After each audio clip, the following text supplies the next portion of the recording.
এবার চললাম খড়দহের বিখ্যাত শ্রী রাধা শ্যামসুন্দর মন্দির দর্শনে। শিয়ালদহ রানাঘাট মেন লাইনে খড়দহ স্টেশনে নেমে 1 নম্বর প্ল্যাটফর্মের দিকে স্টেশন রোড ধরে কিছুটা এগিয়েই পড়বে বিটি রোড। এই বিটি রোডের মোড় থেকে ডান দিকে বাঁক নিয়ে খড়দা পৌরসভা ছাড়িয়ে বাম দিকে পিকে বিশ্বাস রোড ধরে সোজা এগিয়ে গিয়ে বাজারের কাছে আবার বাম দিকে বাঁক নিতে হবে এবং কিছুটা এগিয়েই পড়বে এই মহাপ্রভু নবরত্ন মন্দির। এই মন্দির দর্শন করে ওই পিকে বিশ্বাস রোড ধরে সোজা এগিয়েছে বাম দিকে পড়বে শ্রী গোপীনাথ জীবের মন্দির।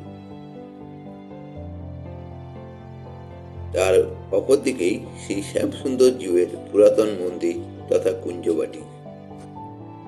আবার কুঞ্জবাটির তোরণ পেরিয়ে সোজা এগিয়ে এলে পড়বে শ্রী মদন মোহন জিউর মন্দির এবং শ্রী শ্যামসুন্দর জিউর মন্দির।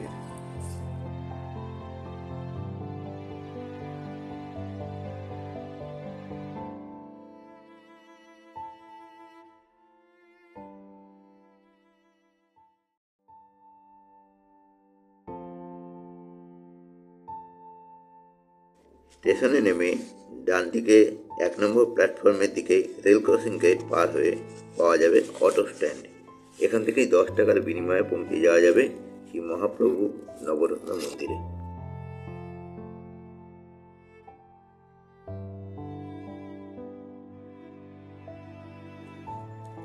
সামনেই সুউচ্চ নবরত্ন মন্দির। যদিও কোনো প্রামাণ্য নথি নেই, তবুও শোনা যায় এই মন্দির আনুমানিক প্রায় 400 বছর আগে বর্ধমানের রাজার আনুকূল্যে নির্মিত হয়েছে। 1968 সালে বিড়লা জনকল্যাণ ট্রাস্ট দ্বারা মন্দিরটি সংস্কার করা হয়। রাধাকৃষ্ণের বিভিন্ন উৎসব এখানে নিয়ম অনুসারে পালিত হয়। গর্ভগৃহে অধিষ্ঠিত আছেন রাধাকৃষ্ণ, নিতাই গৌর এবং জগন্নাথ দেব।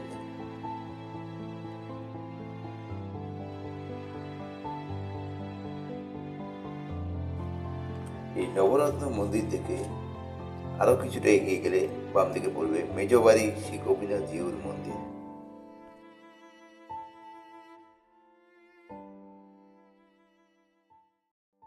শ্রী ভুবনমোহন গোস্বামী এই মন্দির প্রতিষ্ঠা করেন, যা মেজবাড়ি মন্দির নামে পরিচিত। গর্ভগৃহের সামনেই রয়েছে প্রশস্ত নাট মন্দির, আর গর্ভগৃহের পাশে রয়েছে উৎসব অনুষ্ঠানে ভোগ রান্নার জন্য নির্দিষ্ট ঘর।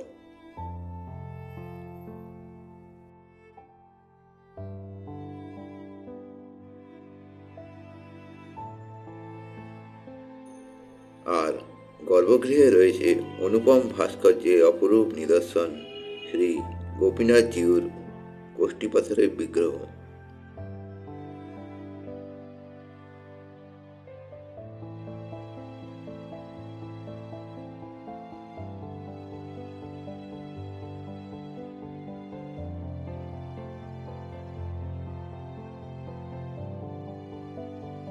পাশেই অষ্টধাতুর নির্মিত রাধিকার মূর্তিটিও সৌন্দর্য অতুলনীয়।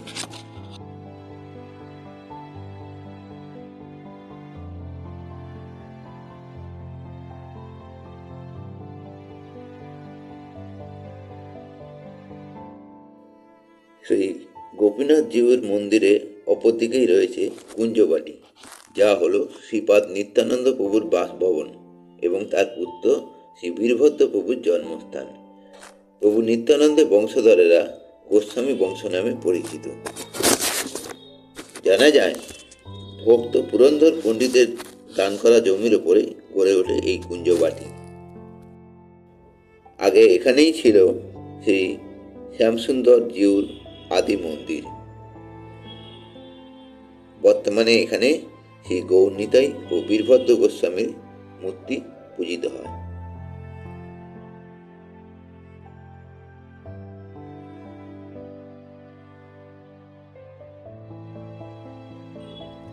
আর সামনে প্রশস্ত প্রাঙ্গণে রয়েছে গাড়ি পার্কিংয়ের সুব্যবস্থা।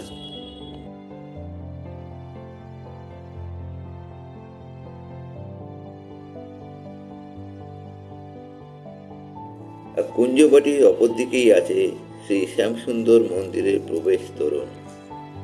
প্রবেশ তোরণের পাশেই রয়েছে একলা নিতাইয়ের ঘর।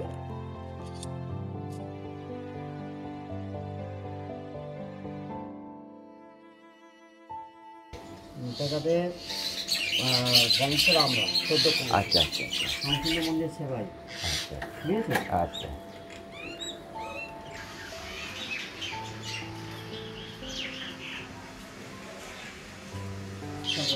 আপনি এই মন্দিরে করেন আবার ওই মন্দিরেও পূজা করেন? ওই ওই মূল মন্দিরে? হ্যাঁ, মদন মোহন মদন মোহনে করেন। আচ্ছা আচ্ছা। পুজো হয় এখানে, শিক্ষা দেওয়া হয়। ও আচ্ছা। আমি দিই।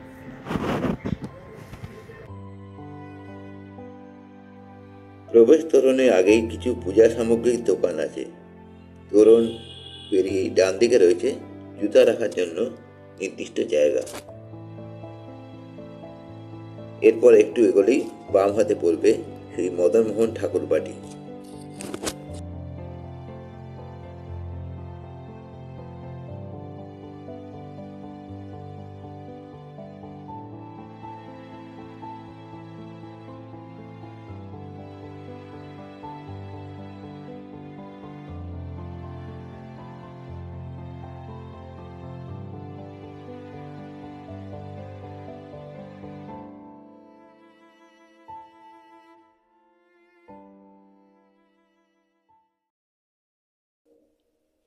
আটচালা শৈলীর এই মন্দিরে খিলান আছে 3টি।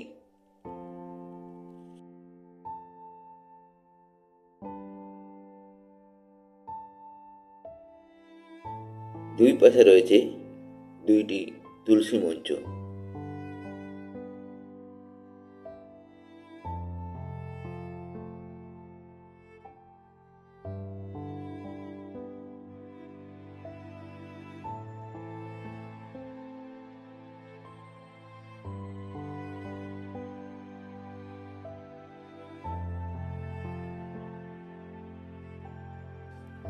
আর মধ্যবর্তী খিলানের গর্ভগৃহে রয়েছেন কোষ্ঠীপাথর নির্মিত শ্রী মদনমোহন এবং অষ্টধাতুর তৈরি রাধিকা মূর্তি।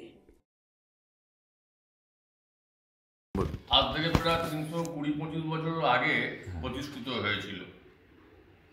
রাধা শ্যামসুন্দরের স্বপ্নে এই মন্দির প্রতিষ্ঠা হয়েছে। হ্যাঁ, অ্যাকচুয়াল আমাদের আসল এ হচ্ছে আমরা গাঙ্গুলি। আচ্ছা আচ্ছা চক্রবর্তী আমরা উপাধি আমাদের। আচ্ছা আচ্ছা। হ্যাঁ, আপনাদের আগে আগে ওই মন্দিরে পুজো করতেন? আমাদের আগে ওই মন্দির পুজো করতো না। ও ধরুন আমাদের পূর্বপুরুষরা হুম। ওই মন্দিরে পুজো দিতে গিয়েছিল, আচ্ছা আচ্ছা। সেখানে একটু মনোমালিন্য হয়েছে। আচ্ছা সেই তারপরে সেই তার পরিপ্রেক্ষিতে উনি বলেছিলেন যে ঠাকুর তোমার ওখানে পুজো দিতে গিয়ে আমি এরকম অপমান হলাম, হ্যাঁ আমি আর ওই মন্দিরে যাব না। আচ্ছা আচ্ছা তখন ঠাকুর স্বপ্ন দিয়েছিল যে ঠিক আছে, তোকে আর আমার মন্দির এখানে আসতে হবে না, তুই তোর বাড়ির তুলসী মঞ্চে পুজো রেখে দিবি, আমি সেই পুজো গ্রহণ করব। ও তারপর থেকে এখানে প্রতিষ্ঠা হ্যাঁ, হয়। তারপর বেশ কিছুদিন যাওয়ার পর আবার বললো ঠাকুর আমি তো তোমার দর্শন পাচ্ছি না। হুম হুম। ও তখন ওই তুলসী মঞ্চে পুজো হতো আর কি। তোর সঙ্গে পুজো হতো। আচ্ছা আচ্ছা। এবারে বলে যে ঠাকুর পুজো তো হচ্ছে কিন্তু আমি তো তোমার দেখতে পাচ্ছি না, দর্শন পাচ্ছি না। হুম হুম তখন ঠাকুর বললো ঠিক আছে, তুই ওখানে ঠাকুর প্রতিষ্ঠা কর, হুম। আমি ওখানে গিয়ে থাকবো। আচ্ছা সেই থেকে হচ্ছে হ্যাঁ মদন মোহন সাম আমাদের সমস্ত অনুষ্ঠানই এখানে হয়। মানে জন্মাষ্টমী? আমরা জন্মাষ্টমী, তারপর রাস, আচ্ছা ঝুলন, আচ্ছা। রাস সব থেকে বড় উৎসব এখানে। আর দোলের সময় তো? দোল, দোল, আচ্ছা দোল। আচ্ছা ঠিক আছে। আপনার নাম কি? গোপাল চক্রবর্তী। আচ্ছা আপনি তাহলে এবারই সেবাই। আচ্ছা এবারে সেভেন। ঠিক আছে, ধন্যবাদ। শ্রী মদনমোহন মন্দির দেখে মূল মন্দিরের দিকে এগোতেই ডান দিকে পড়বে শ্রী রাধা শ্যামসুন্দর মন্দিরে ভোগের রান্নাঘর। এখন সকালবেলা, তাই ভোগ রান্নার প্রাত্যহিক প্রস্তুতি চলছে। সামনে গেট পেরিয়ে ডান দিকে রয়েছে চূড়ায় 35টি কলস বিশিষ্ট আটচালা শৈলীর মন্দির, আর বাম দিকে 16টি স্তম্ভ বিশিষ্ট বিরাট নাট মন্দির।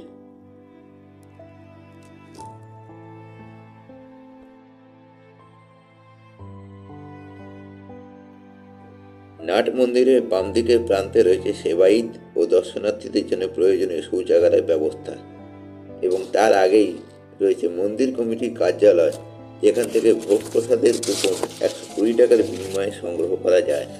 অবশ্যই সকাল 10টা থেকে 10:30টার মধ্যে। দুপুরবেলা ভগবানকে ভোগ নিবেদনের পর ভোগ বিতরণ শুরু হয় দুপুর 1টায়। আর এই নাট মন্দিরের চারিপাশে এই চওড়া প্যাসেজে বসে রয়েছে ভোগ খাওয়ার সুবন্দোবস্ত।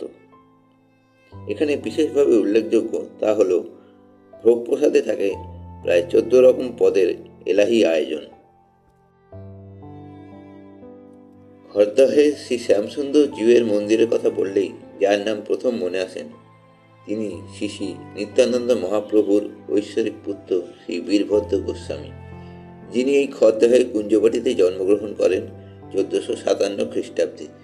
কথিত আছে শ্রী বীরভদ্র গোস্বামী দৈবাদেশ পান মালদহের নবাব সুলেমান খাঁর রাজপ্রাসাদের তোরণে উপরিস্থিত একটি কোষ্ঠীপাথর নিয়ে এসে এই পাথরের কৃষ্ণমূর্তি করান।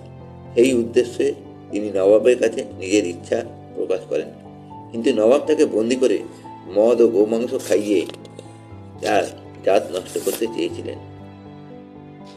কিন্তু দৈবাৎ কোনো কারণে সেই মদ ও গোমাংস পরিণত হয় দুধ ও ফুলের মালায়। এরপর আর বীরভদ্রকে চিনতে ভুল হয়নি নবাবের। নবাবের অনুরোধে তিনি তার অসুস্থ জামাতাকে সুস্থ করে নবাবের সম্মতিতে সেই কোষ্ঠীপাথর খড়ে মুড়ে বাঁশের ভেলায় গঙ্গা ভাসিয়ে দেন। খড়দাহে গঙ্গার তীরে সংগৃহীত সেই প্রস্তরখণ্ড থেকে শান্তিপুরের শিল্পী নয়ন ভাস্কর 3খানি মূর্তি তৈরি করেন। প্রথম 2টি মূর্তি পূজিত হচ্ছে যথাক্রমে আকনায় বা বল্লভপুরে বল্লভজিউ নামে এবং সাইবোনায় নন্দদুলাল নামে। তৃতীয় মূর্তিটি 977 বঙ্গাব্দে মাঘী পূর্ণিমা পুণ্যতিথিতে শ্রী শ্যামসুন্দর নামে প্রতিষ্ঠিত হয়ে পূজিত হয়ে আসছে এই মন্দিরে। পরে অষ্টধাতুর তৈরি রাধিকা মূর্তি প্রতিষ্ঠা করা হয়। এখানে পূজিত হন স্বয়ং মহাদেব। আবার দীপান্বিতা অমাবস্যায় শ্যামকে শ্যামারূপেও পূজা করা হয়। তাই এই মন্দির হয়ে উঠেছে একাধারে বৈষ্ণব, শৈব এবং শাক্ত চিন্তাধারার মিলন ক্ষেত্র।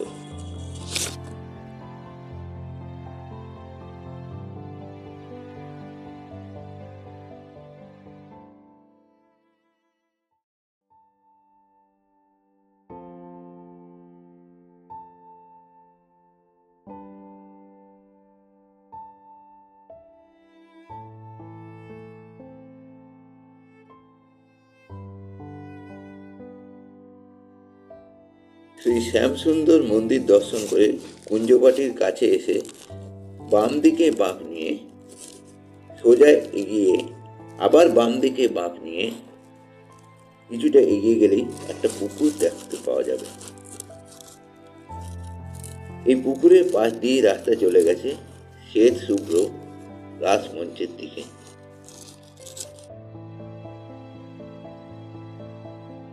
প্রাচীর ঘেরা চত্বরের মধ্যে অপূর্ব সুন্দর 17টি চূড়া বিশিষ্ট এই রাসমঞ্চে রাস উৎসবের সময় শ্রী শ্যামসুন্দর ও রাধারানীকে চতুর্দোলায় বসিয়ে নিয়ে আসা হয়।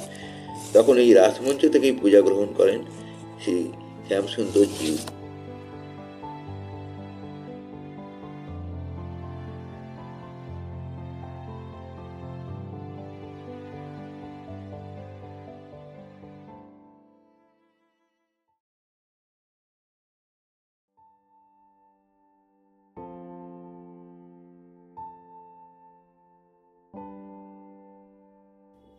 রাসমঞ্চ থেকে দেখতে পাওয়া যায় গঙ্গা তীরে রাসখোলা ঘাট, গঙ্গার ওপারেই রিসরা।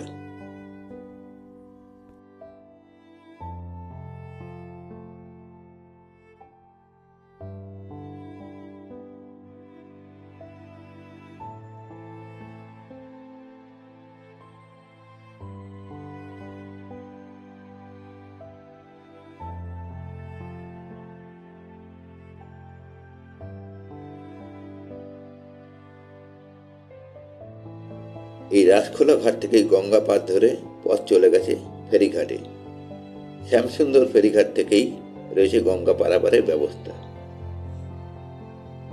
আর এই ফেরিঘাট থেকে কিছুটা এগিয়ে এলেই পড়বে এই দোল মঞ্চ। যদিও ভগ্নদশা প্রাপ্ত এই দোল মঞ্চের রক্ষণাবেক্ষণের কাজ এখন চলছে। এই ফেরিঘাট থেকেই খদ্দর স্টেশনে ফেরার অটো পাওয়া যাবে।